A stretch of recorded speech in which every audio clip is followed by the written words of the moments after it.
Dua tersangka kasus tuduhan ijazah palsu Presiden ke-7 Jokowi mendatangi rumah Jokowi di Solo, Jawa Tengah.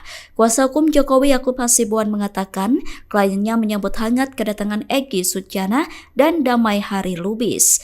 Yakub mengatakan kedua tersangka itu ingin meminta maaf secara langsung kepada Jokowi. Pernyataan itu disampaikan Yakub pada Sabtu 10 Januari. Yakub mengatakan pertemuan tertutup itu berlangsung hangat dan sangat kekeluargaan. Menurutnya pertemuan itu bersifat hati ke hati. Yakub sendiri mengaku pihaknya masih belum mengetahui detail isi pertemuan Jokowi dengan Egy dan Damai. Meski sudah meminta maaf, Yakub mengatakan kasus hukum bakal tetap berlanjut. Yakub menilai ada sejumlah opsi terkait kelanjutan kasus yang menjerat. Download Tribun X sekarang, menghadirkan lokal menjadi Indonesia.